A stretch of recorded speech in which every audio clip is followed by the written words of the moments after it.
So at the age of 15, I'm smoking crack, doing heroin. For years, I was like on the verge of dying or going to jail.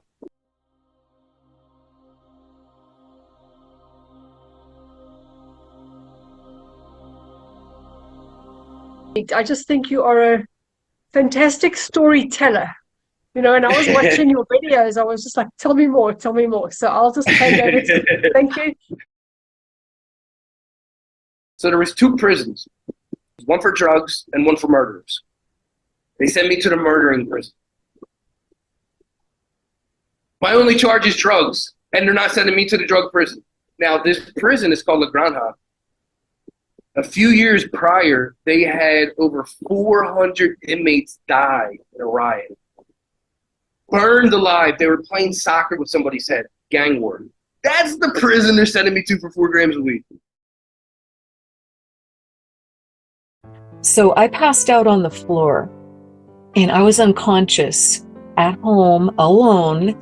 And I only came to at Natasha because there was this insistent male voice, and he kept saying to me urgently, Wendy, you've got to wake up or you're going to go home. Inside of my spiritual experience, I was shown my pre-birth planning. I was shown that I had actually designed my life before I came to Earth. I didn't know that I was dead at all. It's one of those things that's very surreal. You don't know that you're there until you're there, and even then you don't know for a bit. So as I was looking down at that body, it looked very different than me, even though it was wearing the same clothes as me. I didn't think it was me. I thought it was somebody else. And I sat up, and right at that time I sat up, there was this energy, like a warmth that started from my feet and wrapped all the way around me, like a cocoon, if you will. And it was warm, and it was the most perfect love I had ever felt. Like I knew everything was going to be okay.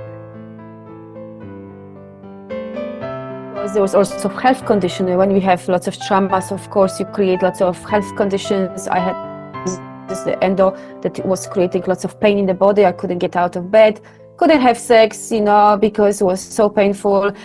Of course, this made me feel like not even woman, less woman, and feeling bad that something is wrong with me, and all of these things until what really woke me up on this, for the spiritual journey and healing is when my brother committed suicide. Trauma really can manifest as real medical issues, real big medical issues. And my consultant said to me, you have 2 options. You can have a hysterectomy, and I was 42, or you can have, you can be on long-term morphine patches, neither of which I wanted. And I was in a position where I was taking, like I said, 30 tablets a day, just to get through the day, living my life from medication to medication in order that I could just stay alive. I was existing, I wasn't living. When did you decide that you couldn't? When did you decide that you can't? Who told you? And who's got the power to tell you that you can't? And who's got the power to change that? So at 17, I left home. I got into a relationship that didn't serve me. By the time I was 21, I was homeless, living in a car with 2 children. That story is I actually used to weigh almost 300 pounds. And I was broker than broke. I was literally cashing in my change jar at the Coinstar at Walmart. As it turned out, I lost 130 pounds. I became a model and a bona fide traveling showgirl at the age of 49. And I had no clue what was wrong with this cat. I had no clue. And I remember taking his little face in my hands and looking him in the eye and literally saying out loud, "So tell me what's wrong with you." And I immediately heard him say, "I'm really sick. I'm diabetic." And that's literally what came in. And I had no clue. And then all of a sudden, I started perceiving people's thoughts as physical objects. Wow. This surprised me. It's like, and as I would walk toward them, I would know their life history. It you've ever heard a person say they had the life review when they died? All that is their conscious awareness is no longer restricted to the physical body, and it expands outward in the soul through all of the life's memories that are stored in reverse sequence, all the way back to conception memories, which are about around 15 feet from the physical body. You are a divine masterwork. Whether you feel like you are or not doesn't change the fact that you are. The fact that you're sitting and existing in your space, in your life, is you are existing in a sacred space, in a highly sought after location. Like Earth School is the hardest to get into. And there's a lot of souls out there. They want to all come to Earth School because it is the hardest one to get into.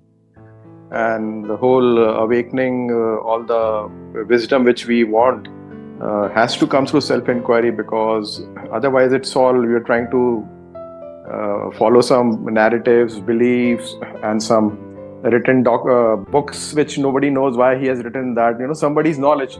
Like one Swami Yogi is there, Swami Rama, and he said it's very rightly that this is not your own knowledge, this is borrowed knowledge.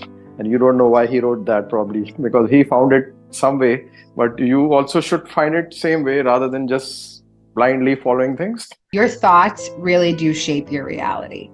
So whatever your thoughts are in the moment, like I'm poor, I'm sad, I'm lonely, I'm depressed, if it's just like you individually, or even thoughts about the collective, the world itself. So I've been through profound physical healing. I no longer experience this pain at all. And secondly, I learned that the only way through it for me was through it. And I think that's incredibly powerful, an incredibly powerful truth. And often people are looking for a quick fix, or they want to get around it, or they want someone that can wave a magic wand and they don't have to feel it, they don't have to see it, they don't have to be in it.